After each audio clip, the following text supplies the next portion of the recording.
জান্নাতের টিকিট পাইছেন, জান্নাত আগে ভালোভাবে উপভোগ করেন, তারপরে না হয় উন্নয়নের চিন্তা করেন। একসাথে জান্নাতের টিকিটও চান আবার উন্নয়নও চান, সেটা কিভাবে সম্ভব? আগে জান্নাত উপভোগ করেন, জান্নাত উপভোগ করা শেষ হলে উন্নয়নের চিন্তা করেন। এই টাইপের কিছু কমেন্ট পড়তেছে ব্যাপক পরিমাণে, এত পরিমাণে এই টাইপের কমেন্ট পড়তেছে উত্তরবঙ্গের উন্নয়ন নিয়ে কথা বলায়।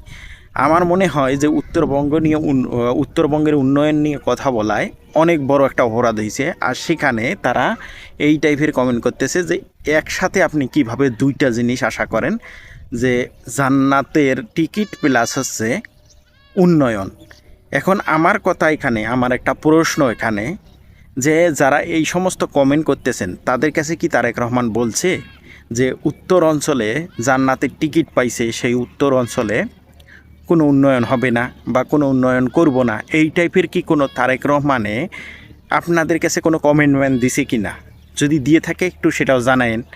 আর আমার মনে হয় যে আপনাদের মতো জ্ঞানশূন্য যে ব্যক্তিরা আছে তারাই এই টাইপের কমেন্ট করবে যে আপনারা তো জান্নাতি, আপনারা জান্নাতের টিকিট পাইছেন, এখন উন্নয়ন দিয়ে কি করবেন? কারণ আপনাদের মতো মেধাহীন লোকজনেই এই সমস্ত কমেন্ট করবে। আর তারেক রহমান যদি পুরো বাংলাদেশের সরকার হয় তাহলে তিনি ওই আপনার মতো জ্ঞানশূন্যহীন কথাবার্তা বলবেন না এবং জ্ঞানহীন কাজকামও করবেন না, আমার ধারণা। কারণ আপনাদের চাইয়ে যথেষ্ট পরিমাণ মেধাল একজন ব্যক্তি তারেক রহমান। এখন অনেকে এখানে কমেন্ট করবেন যে এতই যদি জানো যে তারেক রহমান মেধাল এক ব্যক্তি, তাহলে উত্তরবঙ্গের লোক এই কাজ করছে কেন? এটা হয়তো আপনি বলতে পারেন বা আপনারা বলতে পারেন, কিন্তু একটা কথা কি জানেন, যে ব্যক্তিগুলা এই সমস্ত কমেন্ট করতেছেন তারা আসলেই জ্ঞানশূন্য, মেধাশূন্য। তাছাড়া এই সমস্ত কমেন্ট কেউ করতো না বা এরকম কথাবার্তা কেউ বলতো না যদি তারেক রহমান বাংলাদেশের সরকার হয়, পুরো বাংলাদেশটা তার পরিচালনা করার দায়িত্ব হয়, তাহলে অবশ্যই তিনি সমানভাবে প্রত্যেকটা জেলার দিকে, প্রত্যেকটা উপজেলার দিকে, প্রত্যেকটা বিভাগের দিকে নজর দেবেন। আর যদি তিনি শুধুমাত্র বিএমপির সরকার হয়, তাহলে যেই এলাকাগুলোতে বিএমপি ভোট দিছে বা বিএমপি যেই এলাকাগুলোতে পাশ করাইছে সেই এলাকাতে উন্নয়ন করবে। আর যদি তিনি মেধাবান হন, তাহলে যেই এলাকায় তাকে ভোট দেয়নি সেই এলাকাগুলোতে আগে কাজ করবেন।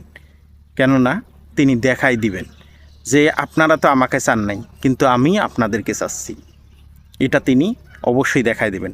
কিন্তু আপনাদের মতো যারা ওই যে জ্ঞানহীন, জিরো জ্ঞান নিয়ে চলেন, বিবেক বুদ্ধি বলতে কিছু নাই, তাদের মাথায় মনে হয় এই সমস্তই কাজ করে যে ওই এলাকা তো উত্তরবঙ্গের রংপুর বিভাগ তো হচ্ছে জান্নাতি এলাকা, তারা তো জামাতকে ভোট দিছে, আমরা তো বিএমপিকে ভোট দেয় নাই, তো সেই জন্যে তাদেরকে উন্নয়ন দেওয়া হবে না।